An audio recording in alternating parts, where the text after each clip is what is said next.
అసలు ఆ ముచ్చటే రాలేదు నేను మాట్లాడేటప్పుడు. మీరు చూసిండ్రు, ప్రజలు కూడా చూసిండ్రు. కమిషన్ విషయం తెచ్చింది వారు ముఖ్యమంత్రి గారు. మరి సబ్ జ్యుడిషియల్ అయినప్పుడు వారు ఎట్లా తీస్తారండి? వారు తెచ్చిందా మీరు నన్ను మాట్లాడుతుంటే?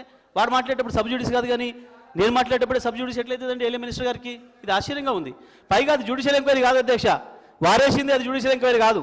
ఇంకొకటి ఏంది, నేను ప్రైవేట్ భూమి పంచాయతీ అయితే మాట్లాడబోతును, స్వయంగా ఉస్మానియా యూనివర్సిటీకి సంబంధించిన భూమి అని అన్నాడు. పిసిసి ప్రెసిడెంట్ గారు ఆరోపణ చేసింది, వారి మంత్రి గారు వాళ్ళు లేరు, అక్కడ ఉండరేమో కౌన్సిల్లో. వారు మాట్లాడింది వారు చేసిందని చెప్పిన నేను కొత్తగా ఏం చేయలే. ఎఫ్ఐఆర్ కూడా అయ్యింది దాని మీద, ఇవన్నీ ఉన్నాయి. మరి అటువంటి పరిస్థితుల్లో వారు ప్రెస్ పెట్టి ముందే అయిపోయింది, నిజమైన పొరపాటు జరిగిపోయినాయి, ఇక నేను నష్టాన్ని అంచనా కట్టుడే ఉంది అనగానే వారి ఉద్దేశం మాకు అర్థమైపోయింది స్పష్టంగా. ఓహో వీరు కూడా వేరే విదేశంతో ఉన్నారు, వీరు వారు వేసుకునే పద్ధతి ఉన్నట్టుంది, కాబట్టి మనం తప్పకుండా న్యాయం కొరకు పోవాలి. అధ్యక్ష, ఒక జ్యుడిషియల్ కోర్టులో కూడా